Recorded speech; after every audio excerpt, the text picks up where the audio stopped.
नमस्कार दोस्तों, स्वागत है आपका एक बार फिर से आपके अपने YouTube चैनल एडवांस स्टडीज़ में। मैं हूं आपका दोस्त मोहनलाल लोधा। आपके लिए लेकर आया हूं आज रिट मेंस 2023 के लिए मैराथन टेस्ट सीरीज के 150 प्रश्न, जो कि संपूर्ण पाठ्यक्रम को शामिल करते हुए टॉपिक वाइज हैं। दोस्तों, ये प्रश्न आपकी तैयारी में बहुत मददगार साबित होंगे, ऐसा हमारा विश्वास है। दोस्तों, इन सभी प्रश्नों को बनाने में बहुत मेहनत लगती है। 150 प्रश्न बनाने में बहुत मेहनत लगती है दोस्तों। टाइपिंग करना, फिर उनका PDF बनाना, फिर उनका वीडियो बनाना और फिर उनका आवश्यकता अनुसार एडिटिंग करना। तो प्लीज़ आप चैनल को सब्सक्राइब करिए और वीडियो को लाइक करिए, अपने दोस्तों के साथ शेयर करिएगा। दोस्तों, हम आपसे सिर्फ इतना ही चाहते हैं कि आप अधिकतम शेयर करें, लाइक करें और चैनल को सब्सक्राइब करें दोस्तों। ओके, परीक्षा तक हम आपके लिए इसी प्रकार से टेस्ट सीरीज लेकर आते रहेंगे। ओके दोस्तों, तो दोस्तों बिना देरी किए शुरू करते हैं आज के इस वीडियो लेक्चर का पहला प्रश्न ये रहा दोस्तों। शिक्षा विभाग का पोर्टल जिसके माध्यम से कोई भामाशाह शिक्षा हेतु दान कर सकता है, तो कौन सा पोर्टल है दोस्तों? तो इसका सही आंसर है दोस्तों ज्ञान संकल्प पोर्टल। जी हाँ दोस्तों, ज्ञान संकल्प पोर्टल के माध्यम से कोई भी भामाशाह सीधे विद्यालय को दान कर सकता है, या वो जो भी योजना में वो दान देना चाहते हैं उसमें वो शिक्षा से संबंधित योजना में दान कर सकता है। और ये जो है ATG, जी हाँ, ATG इनकम टैक्स की धारा है, इसके अनुसार उसके द्वारा दान की गई राशि कर योग्य नहीं रहेगी। जी हाँ दोस्तों। Okay, next question.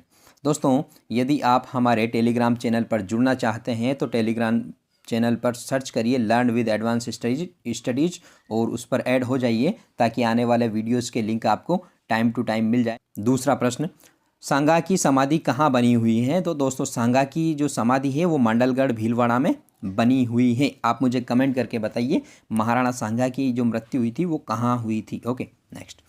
तीसरा प्रश्न ये रहा आपके सामने, शिशुपाल वध का लेखक कौन है? तो दोस्तों, शिशुपाल वध का लेखक भीनमाल का माघ है। जी हाँ दोस्तों, भीनमाल में माघ का जन्म हुआ था और माघ ने ही शिशुपाल वध लिखा था। Okay, next. हम्मीर महाकाव्य में चौहानों को क्या बताया गया है? क्या बताया गया है? सूर्यवंशी, चंद्रवंशी, यदुवंशी या ब्राह्मण? तो दोस्तों, हम्मीर महाकाव्य में चौहानों को सूर्यवंशी कहा है। Okay, next. पांचवा प्रश्न, बारह कोटड़ी के नाम से कौन सा राज्य प्रसिद्ध था? तो दोस्तों, बारह कोटड़ी के नाम से आमेर का राज्य प्रसिद्ध था, क्योंकि यहाँ की जो जागीरदारी है वो बारह कोटड़ी में विभाजित थी।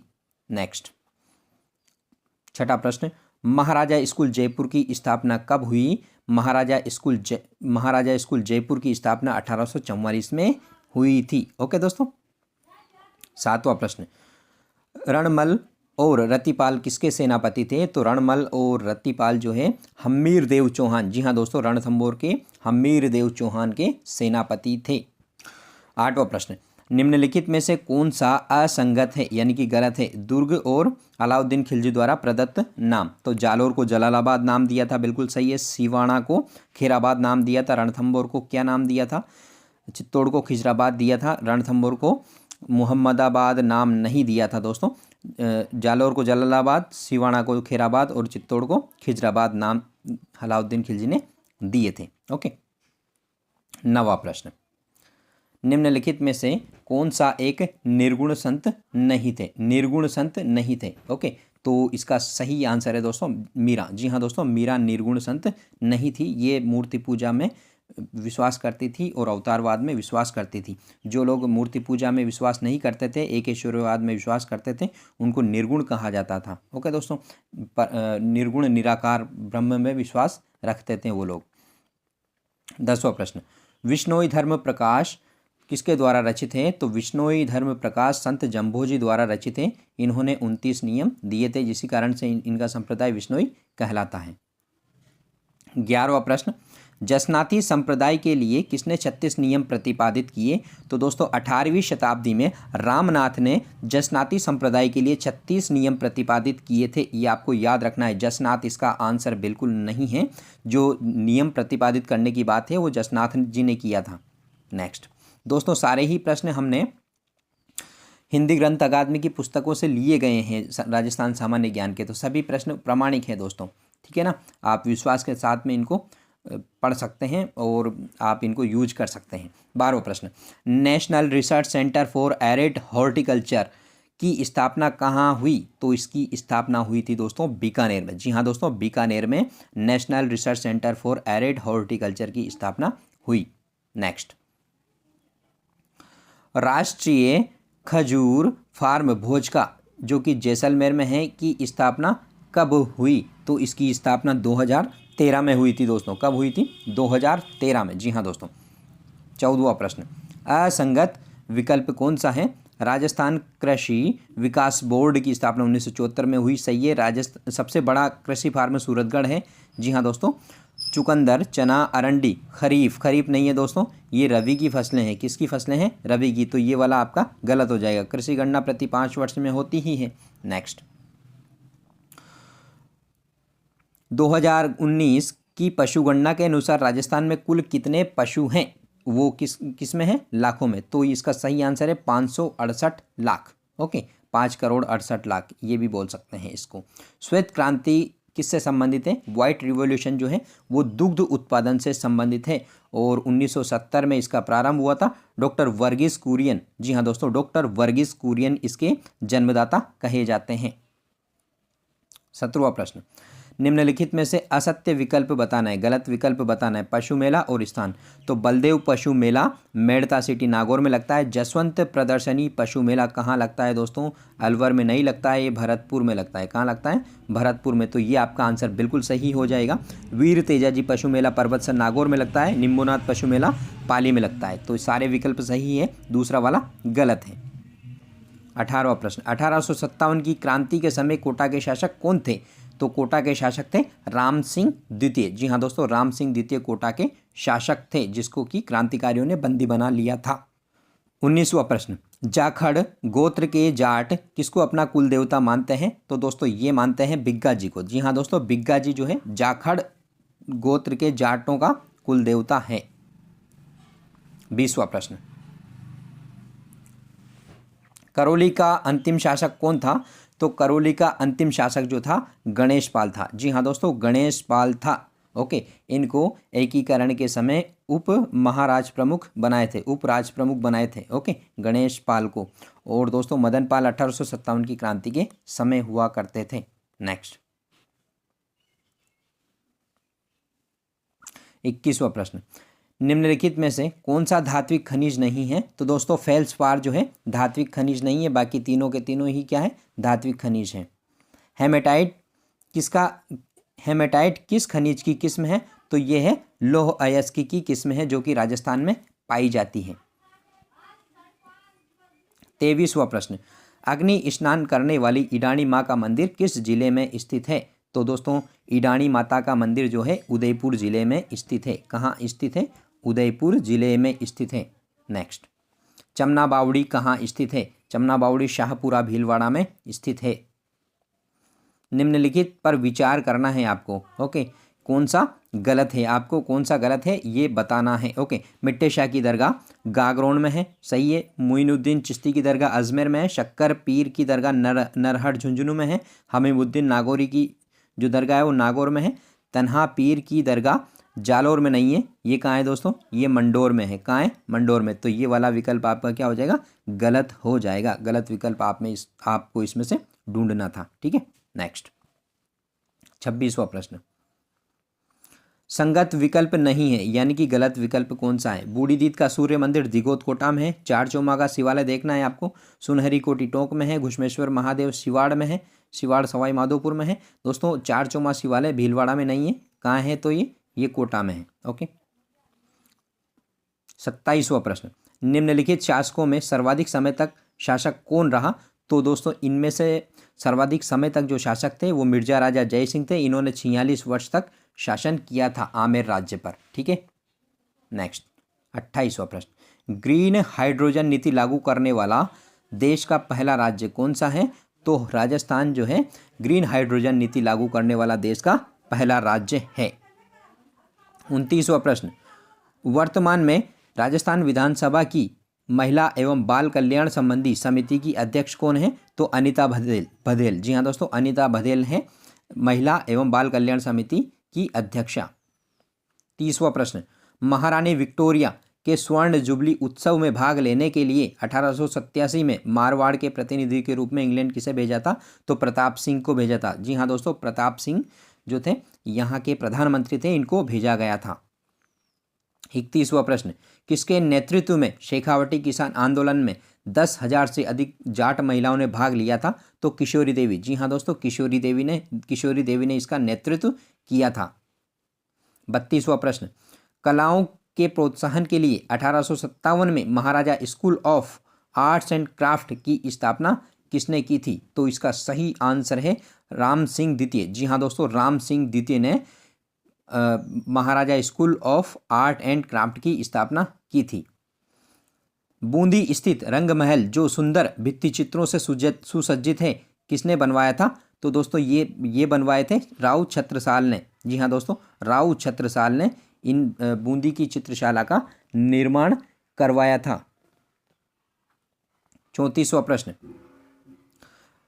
पूर्व पश्चिम गलियारा राजस्थान के निम्नलिखित में से किस जिले से नहीं गुजरता है? तो दोस्तों बूंदी से भी गुजरता है, कोटा से भी गुजरता है, बारां से भी गुजरता है। कहाँ से नहीं गुजरता है? ये झालावाड़ से नहीं गुजरता है। कहाँ से? झालावाड़ से। जी हाँ दोस्तों। 35वां प्रश्न देखिएगा, ई मित्र एट होम योजना को निम्न में से किन जिलों के शहरी क्षेत्रों हेतु शुरू किया गया? तो दोस्तों ये शुरू किया गया है जोधपुर और जयपुर जिलों के शहरी क्षेत्रों के लिए विभिन्न प्रकार की सुविधाओं को घर बैठे प्रदान करने के लिए। 36वां प्रश्न, राजस्थान में टंगस्टन उत्पादन कहाँ होता है? तो दोस्तों टंगस्टन का उत्पादन डेगाना भाकरी नागौर में होता है। कहाँ होता है? डेगाना भाकरी नागौर में। ओके, ये सामरिक महत्व का खनिज है दोस्तों टंगस्टन। देखिएगा 37वां प्रश्न, निम्न में से कौन राजस्थान की प्रथम महिला राज्यसभा सदस्य थी? तो इसका सही आंसर है शारदा भार्गव। जी हाँ दोस्तों, शारदा भार्गव राजस्थान की प्रथम महिला राज्यसभा सदस्य रही है। 38वां प्रश्न, स्वतंत्र भारत के प्रथम विधि मंत्री किन्हें बनाया गया था? तो डॉक्टर भीमराव अंबेडकर को स्वतंत्र भारत के प्रथम विधि मंत्री बनाए गए थे। नेक्स्ट प्रश्न, श्रीलाल जोशी का संबंध किससे हैं? ओके, किस कला से हैं? तो इनका संबंध है भीलवाड़ा से संबंध रखते हैं। और भीलवाड़ा किसके लिए प्रसिद्ध है? भीलवाड़ा का शाहपुरा, वो है फड़ चित्रण के लिए। जी हाँ दोस्तों, फड़ चित्रण से जोशी परिवार संबंधित है। श्रीलाल जोशी भी इसी से संबंधित है। नेक्स्ट 40वां प्रश्न, असंगत विकल्प का चयन कीजिए। असंगत यानी कि गलत विकल्प का आपको चयन करना है। हवा महल कार्यक्रम 2 मई 2020 सही है। शिक्षा वाणी 11 मई 2020। शिक्षा संवाद 19 मई 2020 ये भी सही है। शिक्षा दर्शन 1 जून 2020। तो कोई भी असंगत नहीं है दोस्तों, सारे के सारे संगत है। इनको याद रखना, इन डेट्स को। एक न एक प्रश्न इसमें से जरूर आएगा आपके। ओके, शैक्षिक परिदृश्य में और शैक्षिक नवाचार में इससे संबंधित प्रश्न पूछा जाता है। 41वां प्रश्न, नानक जी और ठाकरे पटेल किस किसान आंदोलन से संबंधित थे? तो दोस्तों ये थे बिजोलिया किसान आंदोलन। जी हाँ दोस्तों, भारत का प्रथम संगठित आंदोलन जो था बिजोलिया किसान आंदोलन था। 1897 से 1941 तक जो सबसे लंबे समय तक चला था, उसके प्रथम चरण में नानक जी और ठाकरे जी पटेल जो थे वो बिजोलिया किसान आंदोलन से संबंधित थे। 42वां प्रश्न, बिजोलिया ठिकाने में चौरी कर नामक लाख कब लगाई थी? तो ये लगाई थी 1903 में। जी हाँ दोस्तों, 1903 में लगाई थी, याद रखना इसको। और ये किसने लगाई थी? इस समय जागीरदार कौन था बिजोलिया का? इसका आंसर मुझे कमेंट करके आप बताइएगा। 43वां प्रश्न, निम्नलिखित में से कौन सा विकल्प सही नहीं है यानी कि गलत है? मीणा जाति सुधार समिति 1924 बिल्कुल सही है। मीणा क्षेत्रीय सभा 1933 बिल्कुल सही है। अखिल भारतीय मीणा क्षेत्रीय महासभा 42 सही है। मीणा सुधार समिति दोस्तों 1946 नहीं है, 1944 इसका सही आंसर है। ओके, तो डी वाला इसका सही आंसर हो जाएगा। 44वां प्रश्न, असंगत है यानी कि गलत है। गलत कौन सा है? बुद्धि विलास बखतराम, राजप्रकाश, किशोर दास और राजवल्लभ नाथा देखना है आपको। खुमान रासो, दौलत विजय सही है दोस्तों। राजवल्लभ जो है, नाथा नहीं है दोस्तों। इसका जो लेखक है कौन है आप बताइएगा? तो इसका लेखक है दोस्तों मंडन इसके लेखक है राजवल्लभ का। ओके, और ये स्थापत्य से संबंधित ग्रंथ है। ठीक है दोस्तों। नेक्स्ट प्रश्न, नेक्स्ट प्रश्न देखिएगा 45वां प्रश्न। निःशुल्क एवं अनिवार्य शिक्षा का अधिकार अधिनियम 2009 जिसका संशोधन 2019 में हुआ था के तहत प्रत्येक शैक्षिक वर्ष की समाप्ति पर किन कक्षाओं की नियमित परीक्षा ली जाएगी? नियमित परीक्षा किन किन की ली जाएगी? तो 5वीं और 8वीं की नियमित परीक्षाएं ली जाएगी। दोस्तों पिछले जो परीक्षाएं हुई हैं फॉरेस्ट गार्ड की और सीईटी की, उनमें जो हमने टेस्ट लिए हैं हूबहू कई प्रश्न आए हैं। दोस्तों आपने भी देखा होगा, यदि आपने परीक्षा दी होगी तो करंट अफेयर से संबंधित सारे प्रश्न लगभग इसी में से आए हैं। आप देख सकते हैं पिछले वीडियोस। यदि आपने योजनाओं से संबंधित प्रश्न नहीं देखे हैं तो उनको ज़रूर देखिएगा, 3 पार्ट में हमने उनको अपलोड किया है। नेक्स्ट प्रश्न देखिएगा दोस्तों 46वां प्रश्न। निःशुल्क और अनिवार्य शिक्षा का अधिकार अधिनियम 2009 के अनुसार अध्यापकों द्वारा निम्नलिखित में से कौन सा उत्तरदायित्व पूरा नहीं किया जाना है? तो शैक्षिक कैलेंडर का विनिश्चय करना देखना है दोस्तों। शैक्षिक कैलेंडर कौन निश्चय करता है? ये तो दोस्तों ऊपरी लेवल का काम है, तो ये जो है ये काम नहीं है किसका? शिक्षक का। शैक्षिक कैलेंडर का विनिश्चय करना शिक्षा निदेशालय शिक्षा विभाग का काम है। माता पिता एवं अभिभावकों की नियमित बैठक करना बिल्कुल सही है, ये भी है। और प्रत्येक बालक की अधिगम क्षमता का आकलन करना ये भी सही है। वे निर्दिष्ट समय के भीतर संपूर्ण पाठ्यक्रम पूरा करना ये भी सही है। तो शैक्षिक कैलेंडर तैयार करना शिक्षक का उत्तरदायित्व नहीं है। 47वां प्रश्न। शिक्षा का अधिकार अधिनियम 2009 की धारा 29(1) के तहत राज्य की घोषित शैक्षिक प्राधिकारी संस्था है, तो यह है SIRT, जिसको वर्तमान में RSCERT बोला जाता है। ओके दोस्तों, जो उदयपुर में है, शैक्षिक प्राधिकारी संस्था है किसकी? निःशुल्क एवं अनिवार्य शिक्षा का अधिकार अधिनियम 2009 की। इनसे संबंधित जो भी राज्य में दिशा निर्देश जारी करता है वो यही करेंगे। श्यामपुरा और भाट नहरें संबंधित है, तो किससे संबंधित है? जयसमंद झील से इनको निकाला गया है। नेक्स्ट प्रश्न देखिएगा 49वां। जवाहरलाल नेहरू की अध्यक्षता में अखिल भारतीय देसी राज्य लोक परिषद का 7वां अधिवेशन कहाँ हुआ था? तो ये हुआ था उदयपुर में 31 दिसंबर 1945 और 1 जनवरी 1946। ओके, 2 वर्ष इसका ध्यान में रखना है। 31 दिसंबर और 1 जनवरी 1946 में इसकी अध्यक्षता, ये जो अधिवेशन हुआ था इसकी अध्यक्षता जवाहरलाल नेहरू ने की थी। कहाँ हुआ था? उदयपुर में हुआ था। दोस्तों इसकी स्थापना की बात करें तो इसकी स्थापना 1918 में हुई थी। ओके, इसको भी आपको याद रखना है। 50वां प्रश्न। राजस्थान की बांका पट्टी किस समस्या से ग्रसित है? तो फ्लोराइड की समस्या से ग्रसित है। ओके, नागौर जिले में पड़ती है। 51वां प्रश्न देखिए दोस्तों। निम्न में से किस शब्द का संधि विच्छेद असंगत है? यानी कि गलत संधि विच्छेद किसका है? उद्धरण, तो इसका उद प्लस हरण सही है। अहरगल, तो इसका अहन प्लस गल हो जाएगा, गण हो जाएगा, सही है। महोजस्वी, महा प्लस ओजस्वी सही हो जाएगा।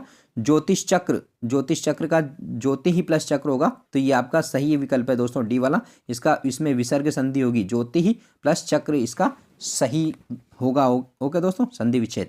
नेक्स्ट 52वां प्रश्न। समास विग्रह की दृष्टि से असंगत यानी कि गलत विकल्प का चयन करना है आपको। शाण मातुर। ओके, तो 6 माताओं वाला। मंदोदरी, जिसका उदर मंद हो, सही है। चक्षुश्रवा, वह जो चक्षुओं से देखता है, यह भी सही है। निर्जन, जो स्थान जन रहित हो, तो इसका पहला वाला विकल्प गलत हो जाएगा। ओके दोस्तों, नेक्स्ट 53वां प्रश्न। चरणदासी संप्रदाय की प्रधान पीठ कहाँ है? तो चरणदासी संप्रदाय की प्रधान पीठ कहाँ है? तो दोस्तों इसकी प्रधान पीठ है दिल्ली में। नेक्स्ट। राजा सेवक को कंबल देता है, उक्त वाक्य में रेखांकित पद में कौन सा कारक है? तो दोस्तों ये है संप्रदान कारक। जी हाँ, संप्रदान कारक इसमें है संप्रदान के लिए। 55वां प्रश्न। अशुद्ध शब्द समूह के विकल्प का चयन करना है, तो अशुद्ध कौन सा है? तो इसमें देखिएगा तदोपरांत निराभिमान, अभिप्सा, आर्जवता। तो दोस्तों इसमें पहला ही विकल्प गलत है। ओके, तदोपरांत नहीं होता है, तद उपरांत होता है। निराभिमान नहीं होता, निरअभिमान होता है। ओके, बाकी आपको जो बी वाला, सी वाला और डी वाला विकल्प है, ये सारे के सारे ही शब्द शुद्ध हैं, इनको याद रखना है आपको इसी तरीके से।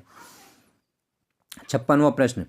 अरण्य का पर्यायवाची शब्द कौन सा है? तो अरण्य का पर्यायवाची शब्द है वन या कानन। जी हाँ दोस्तों, वन या कानन। अरण्य विस्तृत शब्द है। बाग, उपवन और वाटिका छोटे शब्द हैं। असंगत विकल्प का चयन करना है आपको। किसमें? 57वां प्रश्न। सुकुमार्य दो उपसर्गों से निर्मित शब्द। प्रागैतिहासिक, ये भी देखना है। प्राग उपसर्ग और इक प्रत्यय से बना शब्द सही है। अप्रत्यक्ष, अ एवं प्रति उपसर्गों से बना शब्द बिल्कुल सही है। पर्युत्सुक, परि एवं उद उपसर्ग से बना शब्द बिल्कुल सही है। तो इसका सही आंसर है वो है सुकुमार्य। ओके दोस्तों, इसका सही जो होता है सुकुमार्य होता है दोस्तों, सुकुमार्य नहीं होता है, सुकुमार्य होता है। नेक्स्ट 58वां। राज्य का कौन सा रेलवे स्टेशन 100% सौर ऊर्जा द्वारा संचालित है? तो यह है जगपुरा जयपुर का रेलवे स्टेशन। 59वां प्रश्न। निम्नलिखित में से किस जिले का शुभंकर मोर है? तो शुभंकर मोर जो है भीलवाड़ा का है। याद रखना है इनको भी दोस्तों। 2016 में वन विभाग द्वारा एक जिले के लिए एक शुभंकर या मस्कट घोषित किए गए थे। नेक्स्ट, राजस्थान कृषि अनुसंधान संस्थान यानी कि रीरी जो कि जयपुर में है, ओके, दुर्गापुरा जयपुर में है, की स्थापना किस वर्ष हुई थी? तो इसका सही आंसर है दोस्तों 60वें प्रश्न का डी वाला। जी हाँ दोस्तों, 1943 में रीरी की स्थापना जयपुर में दुर्गापुरा में हुई थी। 61वां प्रश्न। मुख्यमंत्री कोरोना वायरस योजना से संबंधित कौन सा विकल्प असत्य है यानी कि गलत है? इसके अंतर्गत अनाथ बालक बालिकाओं को तत्काल सहायता के रूप में 1 लाख रुपए एकमुश्त देय होगा। बिल्कुल सही है। 18 वर्ष की आयु तक 2,500 रुपये प्रतिमाह एवं 2,000 रुपये वार्षिक देय होगा। बिल्कुल सही है ये भी। और 18 वर्ष तक की आयु पूर्ण होने पर 5 लाख रुपये की सहायता दी जाएगी। इसको विचार करना है। और डी वाला है 18 वर्ष बाद राजकीय सेवा में स्थायी नौकरी दी जाएगी। इसको भी विचार करना है। तो दोस्तों 5 लाख रुपए 18 वर्ष पूर्ण होने पर दिए जाएंगे, लेकिन स्थायी नौकरी इसमें देय नहीं होगी, बल्कि बेरोजगारी भत्ता वगैरह ये देने का प्रावधान इसमें रखा गया है। नागदा स्थित सहस्त्रबाहु मंदिर किस देवता को समर्पित है? तो दोस्तों बहुत अच्छा प्रश्न है, जो कि नागदा में जो मंदिर है उसमें भगवान विष्णु को ये समर्पित है। नागदा स्थित सहस्त्रबाहु मंदिर किसको समर्पित है? भगवान विष्णु को समर्पित है। नेक्स्ट 63वां प्रश्न। उच्च न्यायालय के न्यायाधीश के संबंध में कौन सा विकल्प सही है? सही बताना है। नियुक्ति राष्ट्रपति द्वारा की जाती है, शपथ राज्य के राज्यपाल द्वारा दिलाई जाती है, त्यागपत्र राष्ट्रपति को ही संबोधित करते हुए देता है। तो उपयुक्त सभी यानी कि सभी कथन क्या है? सही है। नेक्स्ट 64वां प्रश्न। राजस्थान निवेश प्रोत्साहन योजना 2019 का मुख्य लक्ष्य क्या रखा गया है? तो इसका लक्ष्य रखा गया है राज्य में तीव्र, स्थायी और संतुलित औद्योगिक विकास करना इसका लक्ष्य रखा गया है। याद रखिएगा। 65वां प्रश्न। राजस्थान विधानसभा की वित्तीय समितियों के संबंध में गलत विकल्प कौन सा है? तो देखना है। प्रत्येक समिति में 15 सदस्य होते हैं। बिल्कुल सही है। समितियों के सभापति विधानसभा के अध्यक्ष द्वारा नियुक्त किए जाते हैं। बिल्कुल सही है। समितियां अपना प्रतिवेदन विधानसभा में ही प्रस्तुत करती है, ओके, विधानसभा अध्यक्ष के समक्ष। और वित्तीय समितियों की संख्या अनिश्चित होती है, अनिश्चित नहीं होती है दोस्तों, निश्चित होती है। तो ये इसका डी वाला विकल्प गलत हो जाएगा। 66 प्रश्न। राज्यपाल अपने पद पर कब तक बना रह सकता है? तो दोस्तों राज्यपाल अपने पद पर जो है वो राष्ट्रपति के प्रसाद पर्यंत बना रह सकता है। जी हाँ दोस्तों, राष्ट्रपति के प्रसाद पर्यंत। दोस्तों मुख्यमंत्री के साथ संबंधों पर जो CS मुख्य सचिव होता है, चीफ सेक्रेटरी, ये निर्भर करता है। चीफ सेक्रेटरी अपने पद पर कब तक बना रह सकता है, इसका निर्धारण उसके जो है मुख्यमंत्री के साथ संबंधों पर निर्भर करता है। नेक्स्ट, मुख्य सचिव एक संवैधानिक पद नहीं है, ये आपको ध्यान रखना है। महासतियों का टीला किस सभ्यता स्थल से संबंधित है? तो ये बागोड़ से संबंधित है, जो कि भीलवाड़ा में है। और यहाँ पशुपालन के प्राचीनतम अवशेष मिले हैं और ये मध्य पाषाण काल से संबंधित स्थल है। प्रसिद्ध खिलाड़ी कृष्णा नागर का संबंध किस खेल से है? दोस्तों ये पैरा स्पोर्ट्स प्लेयर है, तो इनका संबंध जो है बैडमिंटन से है दोस्तों। किससे है? बैडमिंटन। जी हाँ दोस्तों, बैडमिंटन में इन्होंने विभिन्न प्रतियोगिताओं में पदक जीते हैं। 69वां प्रश्न। निम्नलिखित में से कौन सा विकल्प गलत है? गलत विकल्प का आपको चयन करना है। तुलजा भवानी मंदिर चित्तौड़ में है, चित्तौड़ दुर्ग में। तनोट माता जैसलमेर में है। उषा मंदिर बयाना में है। जगत शिरोमणि मंदिर उदयपुर में नहीं है दोस्तों। कहाँ है ये? आमेर में है। कहाँ है? आमेर में स्थित है। ओके, जगत अम्बिका मंदिर उदयपुर में है दोस्तों, ये भी आप याद रखना। 70वां प्रश्न देखिएगा, निम्नलिखित में से कौन राजस्थान के मुख्यमंत्री और उप मुख्यमंत्री पद पर रहे हैं? तो इसका सही आंसर है टीकाराम पालीवाल। जी हाँ दोस्तों, टीकाराम पालीवाल। नेक्स्ट, राजस्थान के प्रथम निर्वाचित मुख्यमंत्री जो थे टीकाराम पालीवाल ही थे, इसको भी याद रखना है। शहरी क्षेत्रों में जन्म व मृत्यु के पंजीयन के लिए उत्तरदायी कौन है? तो नगरीय स्थानीय प्रशासन। जी हाँ दोस्तों, नगरीय स्थानीय प्रशासन, जिसको हम नगर पालिका, नगर परिषद और नगर निगम के नाम से जानते हैं। 72वां प्रश्न, मातृकुंडिया मंदिर जिसे राजस्थान का हरिद्वार कहा जाता है किस जिले में स्थित है? तो ये रासमी चित्तौड़ में स्थित है। कहाँ स्थित है? रासमी चित्तौड़ में। ओके। 73वां प्रश्न, दीक्षा से संबंधित सही कथन है, सही कथन बताना है। इसकी शुरुआत 5 सितंबर 2017 को तत्कालीन उपराष्ट्रपति वेंकैया नायडू ने की थी। सही है। यह शिक्षकों तथा विद्यार्थियों को ऑनलाइन शिक्षण अधिगम सामग्री उपलब्ध करवाता है। बिल्कुल सही है। इस पर शिक्षकों को ऑनलाइन प्रशिक्षण दिया जाता है। यह भी सही है। तो उपयुक्त सभी कथन सही है। 74वां प्रश्न देखिएगा, निष्ठा 3.0 में कुल कितने मॉडल हैं? तो इसमें कितने मॉड्यूल है? मॉड्यूल है दोस्तों, ये है ना, मॉड्यूल देखना है।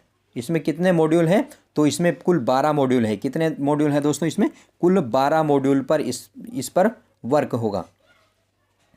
75वां प्रश्न, निम्नलिखित में से कहाँ सीमेंट उद्योग स्थापित नहीं है?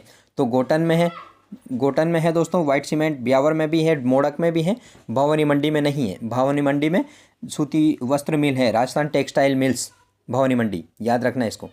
76वां प्रश्न, राज्य स्तरीय अंबेडकर पुरस्कार योजना में कितनी राशि पुरस्कार स्वरूप प्रदान की जाती है? तो 51,000। जी हाँ दोस्तों, 51,000 रुपये ST/SC के विद्यार्थियों को 12वीं में अच्छे अंक प्राप्त करने पर दी जाती हैं। असंगत विकल्प कौन सा है बताइएगा? तो NAS, तो नेशनल अचीवमेंट सिस्टम देखना है आपको। FLN, foundational literacy and numeracy. Okay. SIQ, state initiative for quality education, और निष्ठा का national initiative for school heads and teachers holistic advancement. सारी की सारी फुल फॉर्म बहुत महत्वपूर्ण है दोस्तों, याद रखिएगा। यहाँ पहले वाले में सर्वे है दोस्तों, इसका सर्वे होगा दोस्तों, सिस्टम नहीं होगा। नेशनल अचीवमेंट सर्वे इसका सही होगा। तो पहला वाला विकल्प आपका आंसर हो जाएगा। दोस्तों यदि आप टेलीग्राम पर जुड़ना चाहते हैं तो learn with advance studies search करिएगा टेलीग्राम चैनल पर, आपको वहां लिंक मिल जाएगा और उस पर आप जुड़ सकते हैं। दोस्तों उस पर हम जो भी वीडियो जारी करते हैं उसका लिंक अप टू डेट उपलब्ध करवाते हैं और बहुत सारी जो शिक्षण सामग्री है वो भी आपको उपलब्ध करवाते रहेंगे। 78वां प्रश्न देखिएगा, निःशुल्क एवं अनिवार्य बाल शिक्षा का अधिकार अधिनियम 2009 के अंतर्गत निम्न में से कौन सा शिक्षक का कार्य नहीं है? शिक्षक का कार्य कौन सा नहीं है देखना। तो निश्चित समय में पाठ्यक्रम पूर्ण करना बिल्कुल है, विद्यालय में नियमितता बनाए रखना तथा समय पाबंद होना बिल्कुल सही है, हर बालक के अधिगम क्षमता को समझकर उसकी ज़रूरत के अनुसार उन्हें अतिरिक्त अवबोधन प्रदान करना, ये भी सही है। इसका सही आंसर है वो है डी वाला, शिक्षक को व्यक्तिगत ट्यूशन में व्यस्त रखना, ये इसका उद्देश्य नहीं है और ये इसका कार्य नहीं है, शिक्षक का कार्य नहीं है। दोस्तों इसकी धारा 28 के अंतर्गत इसको प्रतिषेध किया है, शिक्षक जो है कोई प्राइवेट ट्यूशन नहीं कर सकता है। 79 क्वेश्चन देखना है, वर्तमान में राज्य सरकार द्वारा निःशुल्क एवं अनिवार्य बाल शिक्षा का अधिकार अधिनियम 2009 में निःशुल्क प्रवेश हेतु दुर्बल वर्ग के बालकों के अभिभावकों की वार्षिक आयु सीमा कितनी रखी गई है? तो 2.5 लाख रुपए रखी गई है दोस्तों, 2.5 लाख रुपए। ओके, इसको याद रखिएगा आप। प्रश्न नंबर 80, 1 अप्रैल 2020 से सामुदायिक भागीदारी के माध्यम से गिरते भूजल स्तर को रोकने हेतु कौन सी योजना संचालित की जा रही है? तो इसका सही आंसर है अटल भूजल योजना। जी हाँ दोस्तों, अटल भूजल योजना।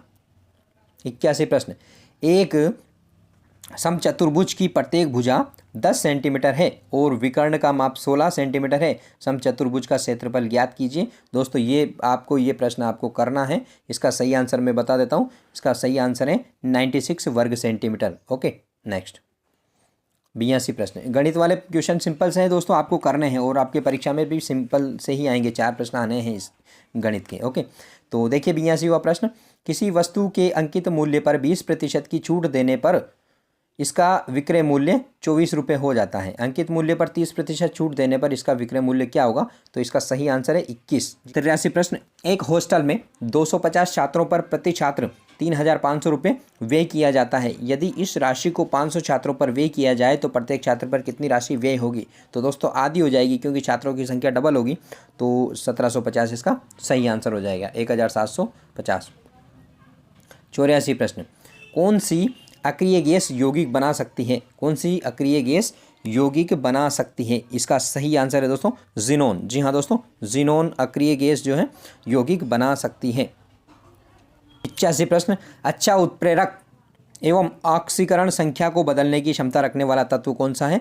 तो इसका सही आंसर है संक्रमण तत्व। जी हाँ दोस्तों, संक्रमण तत्व इसका सही आंसर है, संक्रमक या संक्रमण तत्व। नेक्स्ट 86 प्रश्न, मानव नेत्र के किस भाग पर किसी वस्तु का प्रतिबिंब बनता है? तो वह बनता है दृष्टिपटल पर। दृष्टिपटल या रेटिना पर किसी भी वस्तु का प्रतिबिंब बनता है।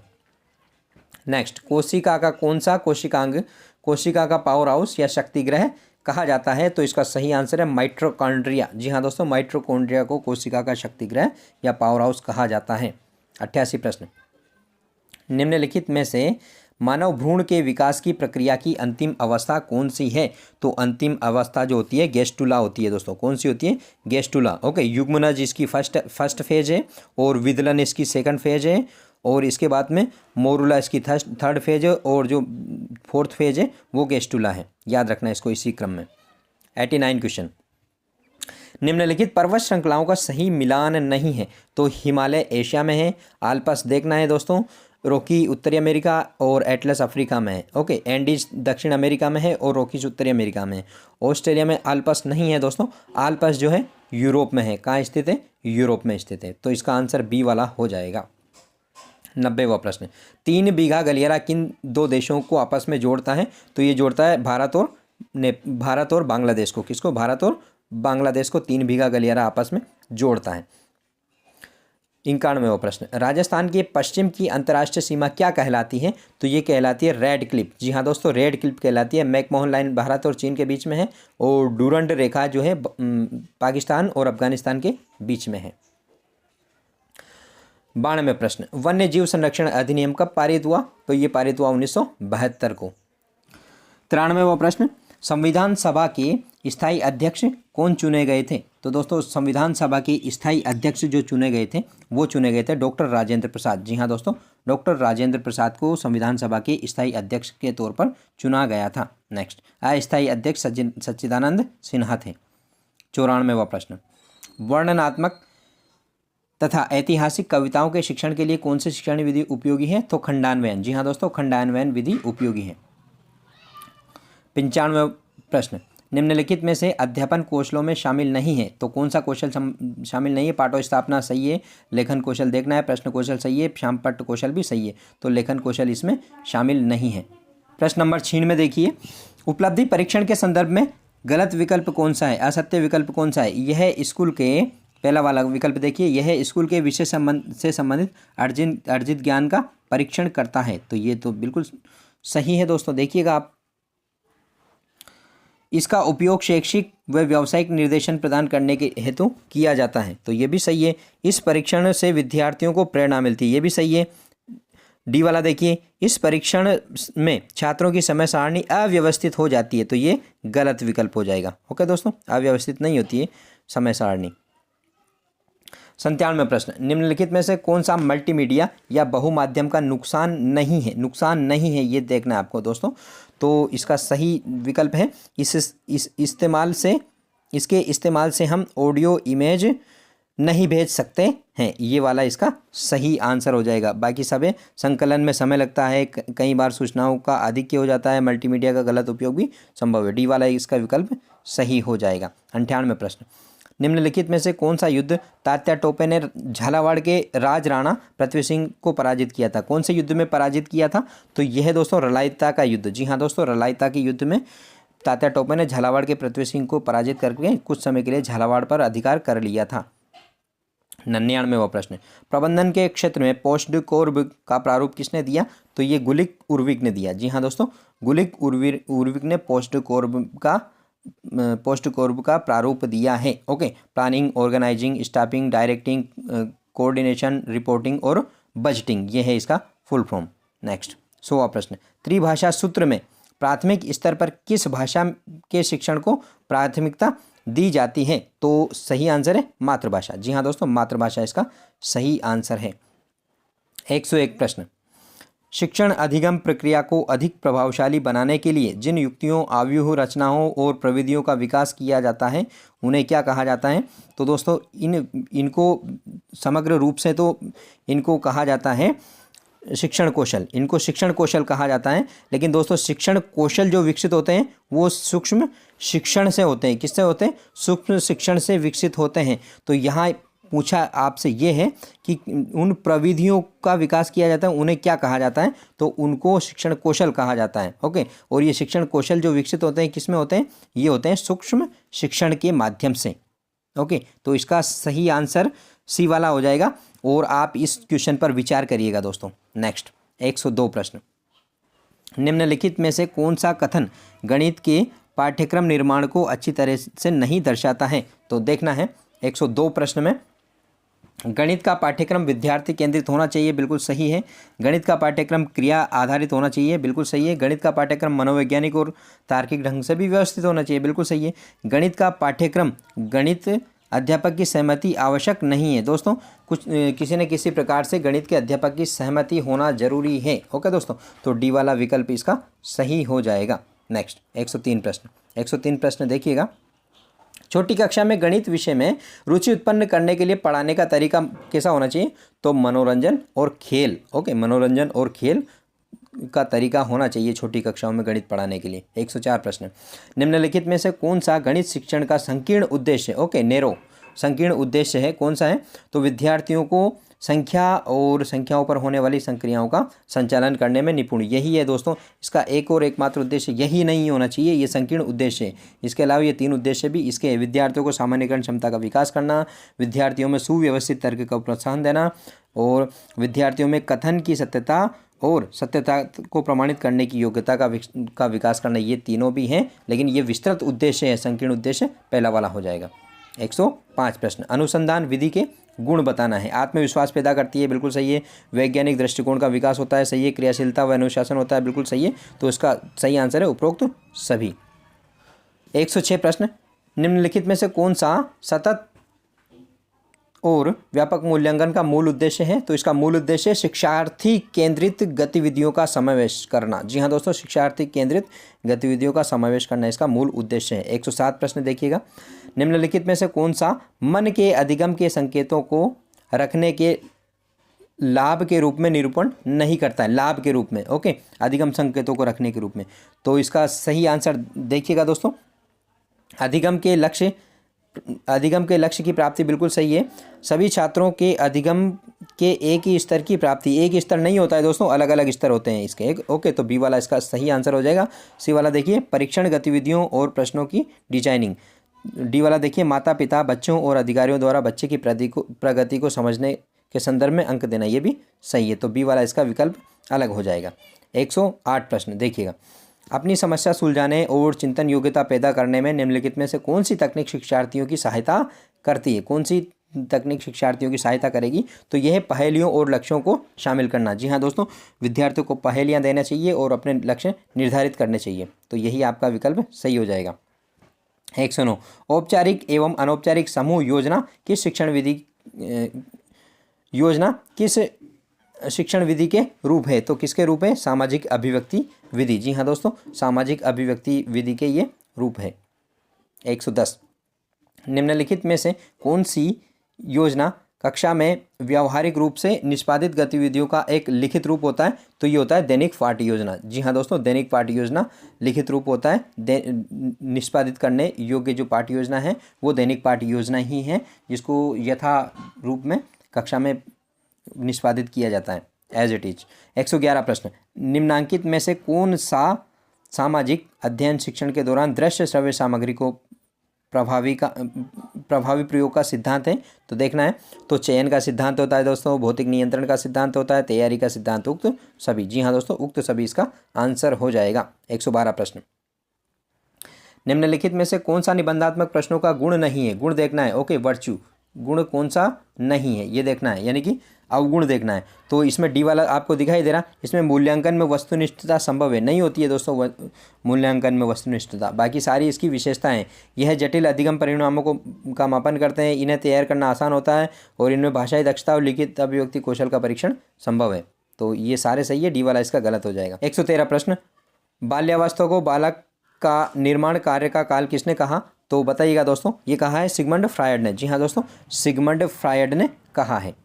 114 प्रश्न, शिक्षक होने के नाते आप किशोरों से कैसा व्यवहार करेंगे? समानता का। जी हाँ दोस्तों, किशोरों के साथ में समानता का व्यवहार किया जाना चाहिए। 115, निम्नलिखित में से कौन सा बाल अपराध का कारण नहीं है? तो इसका बाकी सारे ही बाल अपराध के कारण हो सकते हैं, लेकिन विद्यालय का पाठ्यक्रम बाल अपराध का कारण नहीं है। 116, ब्लूम के अनुसार बताए गए शैक्षिक उद्देश्य में शामिल नहीं है। संज्ञानात्मक है, भावात्मक है, क्रियात्मक है, मनोवैज्ञानिक इसका नहीं है शैक्षिक उद्देश्य। 117, बहुबुद्धि सिद्धांत किसने दिया? जी हाँ दोस्तों, बहुबुद्धि सिद्धांत किसने दिया? तो बहुबुद्धि सिद्धांत जो दिया है हार्वर्ड गार्डनर ने दिया है। किसने दिया? हार्वर्ड गार्डनर ने दिया है। ओके, 118 प्रश्न, 118 प्रश्न देखिए, वह प्रथम मनोवैज्ञानिक जिसने मानव व्यक्तित्व के अवचेतन भाग को व्यवस्थित रूप से छानबीन का प्रयास किया। तो इसका सही आंसर है दोस्तों सिगमंड फ्रायड। जी हाँ दोस्तों, सिगमंड फ्रायड इसका सही आंसर है। मनोविश्लेषणवादी सिगमंड फ्रायड ही थे।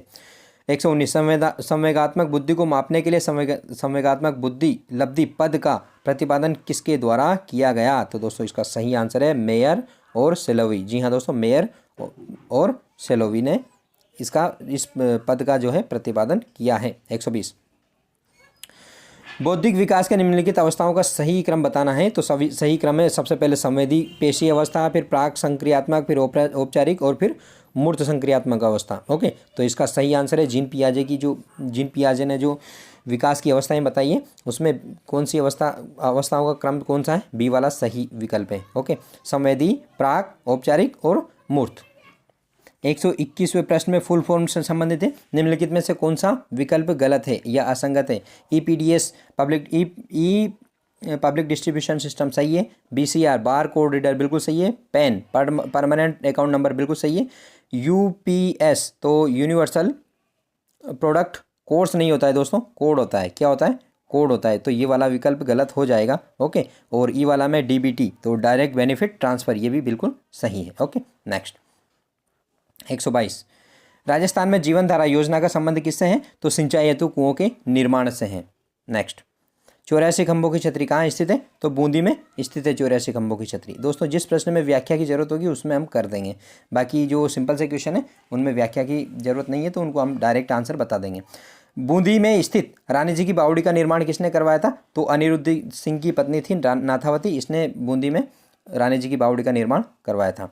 125 प्रश्न, राज्य का पहला महिला पुलिस थाना जो कि जयपुर में स्थापित किया गया था, कब किया गया था? तो 8 मार्च 1989 को, 8 मार्च 1989 को किया गया था। ओके, 126 प्रश्न, राजस्थान की प्रथम महिला मुख्य सचिव कौन थी? तो श्रीमती कुशाल सिंह, श्रीमती वसुंधरा राजे सिंधिया के टाइम पे थी ये। ओके, नेक्स्ट, वीडियो कॉन्फ्रेंसिंग हेतु निम्नलिखित में से कौन सा डिवाइस अनिवार्य है? तो वेबकैम। जी हाँ दोस्तों, वेबकैम अनिवार्य होता है वीडियो कॉन्फ्रेंसिंग के लिए। नेक्स्ट, IPv6 प्रोटोकॉल IP पते को परिभाषित करता है, तो इसमें 128 बिट इसका सही आंसर है। 129 प्रश्न, निम्नांकित में से किस प्रोटोकॉल द्वारा वर्ल्ड वाइड वेब पर पहुंचा जा सकता है? तो इसका सही आंसर है HTTP। जी हाँ दोस्तों, HTTP। जी हाँ दोस्तों, इसका पूरा नाम होता है hyper text transfer protocol. Next, 130 प्रश्न, ईमेल पता mark.stall@IT-info का डोमेन नाम क्या है? तो इसका जो डोमेन नेम है दोस्तों वो है IT-info इसका सही डोमेन नेम है। 131, जिस जिले में नेशनल वुड फॉसिल्स पार्क है वो है जैसलमेर। जी हाँ दोस्तों, जैसलमेर में है, राष्ट्रीय मरु उद्यान में। 132, राजस्थान में सर्वाधिक वन क्षेत्र है तो उदयपुर राजसमंद में है। नेक्स्ट 133, राजस्थान के किस क्षेत्र में सागौन वन पाए जाते हैं? सागवान वन किस क्षेत्र में पाए जाते हैं? तो दक्षिणी राजस्थान में पाए जाते हैं इमारती लकड़ी के लिए। नेक्स्ट, इमारती लकड़ी और फर्नीचर वगैरह के लिए। 134 प्रश्न, भारत के जीवमंडल रिजर्व में हाल ही में एक और जुड़ा है तो निम्न सूची में से वह नवीनतम कौन सा है? तो सिम्पलीपाल है और ये पड़ता है उड़ीसा में। कहाँ पड़ता है? उड़ीसा में, वन रिजर्व में। ओके, वन जीवमंडल रिजर्व में हाल ही में जोड़ा गया है इसको। ओके, नेक्स्ट, झालावाड़ का कौन सा शासक सुधारक के नाम से कविताएं लिखता था? तो इसका सही आंसर है राजेंद्र सिंह। ओके, महाराजा राजेंद्र सिंह। 36वां प्रश्न 136, सन 2001 जनगणना के अनुसार राजस्थान के जिस जिले की जनसंख्या में ग्रामीण जनसंख्या का प्रतिशत सर्वाधिक है वो है बांसवाड़ा। जी हाँ दोस्तों, बांसवाड़ा में सर्वाधिक ग्रामीण जनसंख्या निवास करती है प्रतिशत के लिहाज से। 137, राजस्थान के कौन से जिले में जनसंख्या का सबसे कम घनत्व पाया जाता है? तो सबसे कम जैसलमेर में पाया जाता है, 17 व्यक्ति प्रति वर्ग किलोमीटर। ओके, नेक्स्ट, मुंडियारी खाद का विषय है तो क्या है? तो मारवाड़ का इतिहास। जी हाँ दोस्तों, मारवाड़ का इतिहास इसका विषय है। 139, निम्नलिखित में से कौन सा ग्रंथ कुंभा की रचना नहीं है? कुंभा की रचना कौन सी नहीं है? तो कुंभा की रचना रसिक प्रिया है और सुधा प्रबंध है, नृत्य रत्न कोश है, कला निधि नहीं है। कला निधि किसकी है? गोविंद की है। किसकी रचना है दोस्तों? गोविंद की, याद रखिएगा।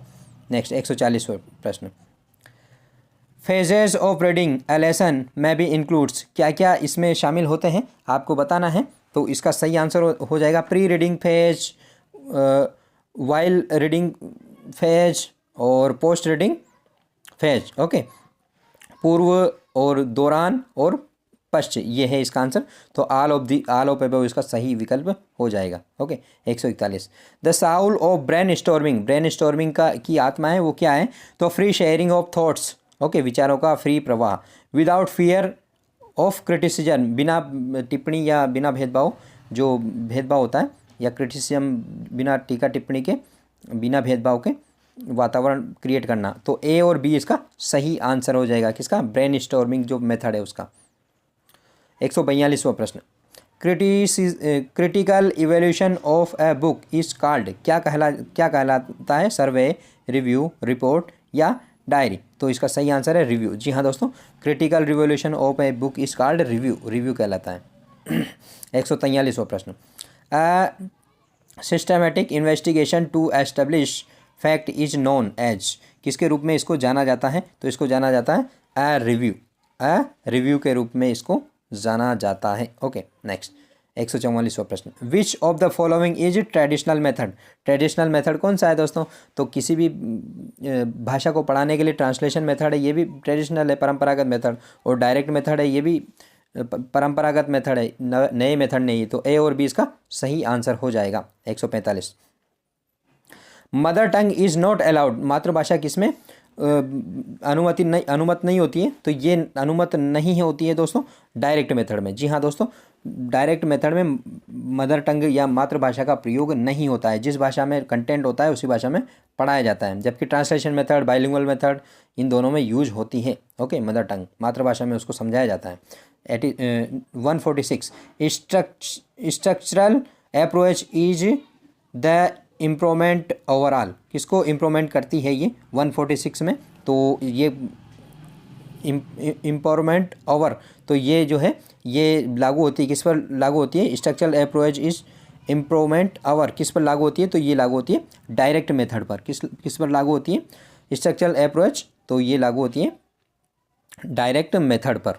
नेक्स्ट, इफेक्टिव कम्युनिकेशन नीड्स, जो प्रभावी संप्रेषण है वो किस पर निर्भर करता है? A message to be communicated और a purpose to be communicate, lack of message और पर्पज। तो इसका सही आंसर है ए और बी, ए और बी इसका सही आंसर है।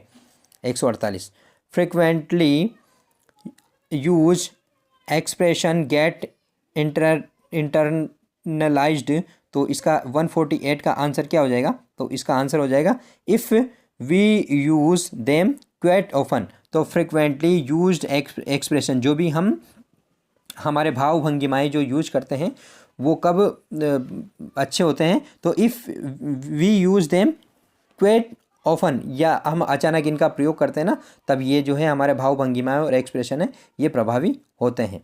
ओके, इसी प्रकार का इसका तात्पर्य है। 149 प्रश्न, being a teacher it is our duty, एक टीचर होने के नाते हमारा कर्तव्य क्या है? तो हमारा कर्तव्य encourage our learner to converts in pair, हमारे जो लर्नर है, हमारे अधिगमकर्ता है, उनको समूह में या जो भी उनके ग्रुप्स हैं उनमें आपस में वार्तालाप करने के लिए प्रोत्साहित करना। ओके, देखिएगा 150 प्रश्न, ए गुड लिसनर कैन, अच्छा श्रोता कैसा होना चाहिए? तो ये होना चाहिए understand the meaning of sentence, जो भी सेंटेंस कहा है आपने, जो भी वाक्य कहा है उसका जो मीनिंग है वो समझ जाए तो वो आपके लिए अच्छा श्रोता होगा। ओके दोस्तों, तो दोस्तों ये थे आज के इस वीडियो लेक्चर के 150 प्रश्न। आशा करता हूँ आपको प्रश्न समझ में आए होंगे। प्लीज़ अगर आपको वीडियो अच्छा लगे तो वीडियो को लाइक करना, चैनल को सब्सक्राइब करना ज़रूर मत भूलिएगा दोस्तों। आपको चैनल सब्सक्राइब करना है और अपने दोस्तों के साथ शेयर करना है। ओके दोस्तों, ये था आज के इस वीडियो लेक्चर का अंत। इसी के साथ मिलते हैं नेक्स्ट वीडियो में। ओके दोस्तों, थैंक यू।